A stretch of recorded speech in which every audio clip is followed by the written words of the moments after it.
Bonjour à tous mes chers amis, bienvenue dans cette toute nouvelle vidéo. Aujourd'hui, vidéo critique de l'épisode 3 de la série Monarch Legacy of Monsters. Alors par contre pour la critique de l'épisode 4, je ne pourrais pas la faire car je serai en voyage, donc c'est pas bien grave. Là, je voulais le faire parce que là, il y a eu beaucoup de choses qui m'ont beaucoup plu hier soir. Donc, j'espère que vous avez passé un très bon moment dans cet épisode. J'ai passé un très bon moment aussi.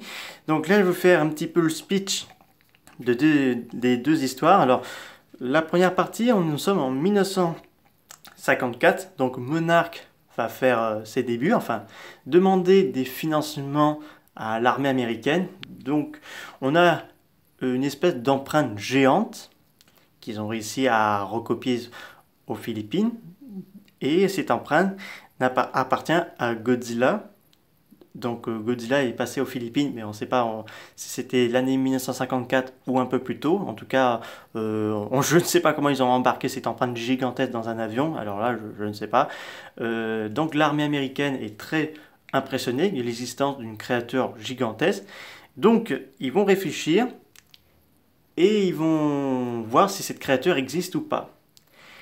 Donc nous sommes à l'atoll Bikini, comme ça a été montré dans le film Garth Edwards et dans le comic que vous voyez devant, Godzilla Awakening. Alors petite info, il n'y a pas de Shinomura, je reviendrai après là-dessus.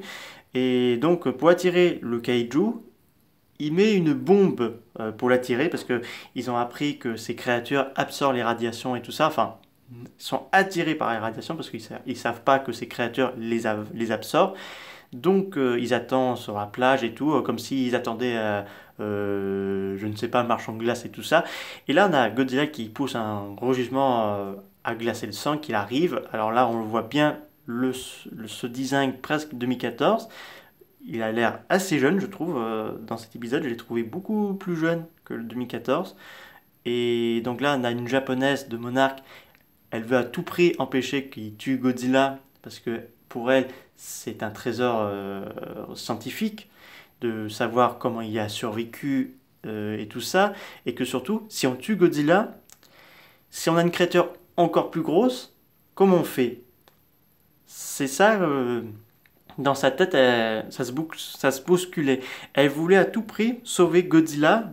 Bon, elle a été arrêtée par son ami soldat, enfin, qui l'empêche de saboter, de risque de faire foirer. Donc là, ils font exploser la bombe. Alors rassurez-vous, Godzilla n'est pas mort. Alors là, clairement pas.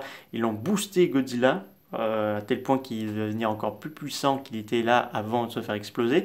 Alors petite info, il faut savoir que ce n'est pas à peine de critiquer cette scène à la version de Garth Edwards, parce qu'il faut savoir, là j'ai vu ce matin qu'il y a eu beaucoup de polémiques, enfin beaucoup qui disent ouais c'est pas comme ça dans le film de 2014, c'était autrement, Godzilla immergé, et là on a eu la bombe. Il faut savoir qu'à l'époque du film Godzilla 2014, Legendary n'avait pas pensé de créer une série Monarch comme ça, donc c'est pas à peine de critiquer. Le film Godzilla 2014 est sorti tel qui était, donc Legendary n'a pas non plus prévu de faire créer un univers qui voulait à la fois Godzilla et King Kong. Donc voilà, donc c'est pas la peine de cracher sous la soupe. Donc je tiens à préciser là-dessus. Donc Godzilla n'est pas mort, mais juste un petit peu sonné, mais assez boosté. Donc l'armée américaine croit qu'il est mort et après ça ils vont financer Monarch, un très gros budget pour localiser ces créatures. Par contre la japonaise elle veut pas qu'on les tue ces créatures parce que pour elle c'est une découverte magnifique, incroyable, qui restaure même la nature, qui est en train de comprendre et réaliser que ces créatures ne sont pas là pour nous faire du mal, mais pour protéger la Terre. Donc ça va se mettre en place. Et il faut savoir qu'il n'y a pas de Shinomura. Je suis extrêmement déçu. Je m'attendais voir un Shinomura. Il ne faut pas attendre l'épisode 4 ou 5 pour voir le Shinomura. La seule fois qu'on aurait dû les voir, c'est dans l'épisode 3. Pas un autre épisode parce que on aurait dû voir un Godzilla vs Shinomura parce que personnellement je voulais tellement voir ce combat là, mais le problème c'est que je pense que Legendary a voulu le mettre en place, mais peut-être ça a été retiré parce qu'il faut savoir que le Godzilla Awakening ça raconte une autre histoire, donc j'ai peur que ça aurait fait un petit peu pas pas bien impacté la série, alors qu'on sait que Godzilla a traqué 2 Shinomura et qu'on a bien sûr l'armée qui va tenter de tuer Godzilla mais qui va s'échouer. Donc Godzilla est toujours vivant, comme je vous montre, attendez, je vous montre un petit peu. On a clairement Godzilla qui arrive sur l'atoll Bikini et la bombe là. Une essai nucléaire pour faire croire qu'ils ont tué Godzilla, pour faire des tests, mais au final c'est pour tenter de tuer Godzilla, mais ils ont tué les Shinomura. Alors on n'a pas vu le Shinomura. Godzilla lui est vivant, il a été repoussé par la bombe.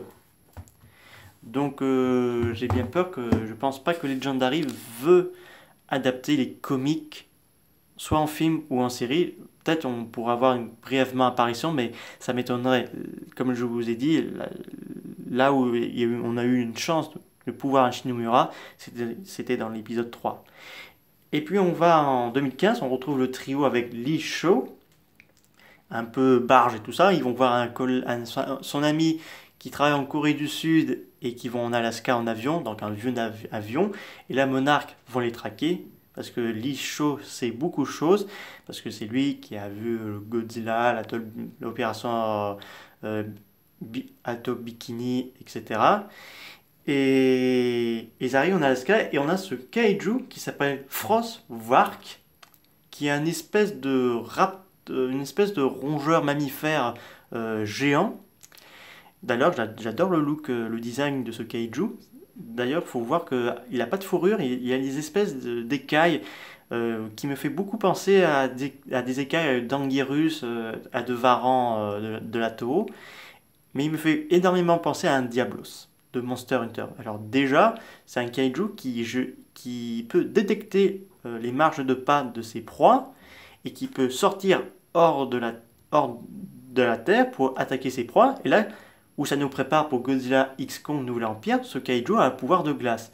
Alors, il faut savoir que Frostwark n'a aucun lien avec Shimu. Shimu, c'est un kaiju reptile. Lui, c'est un kaiju mammifère, malgré qu'il n'a pas une fourrure, mais des espèces d'écailles que j'aime beaucoup. Ça lui va très bien.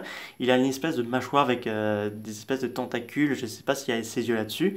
Et dès qu'il envoie une espèce de souffle glacé, il peut congeler ses proies et il peut s'en nourrir. Il me fait beaucoup penser au taupe de la série Zilla, sorti sur Énergie il y a quelques années. Ça fait clin d'œil à là-dessus, mais aussi au Diablos de Monster Hunter, que là, il y a énormément de points communs avec le Diablos du film 2020 et cet épisode-là, avec le Frostwark.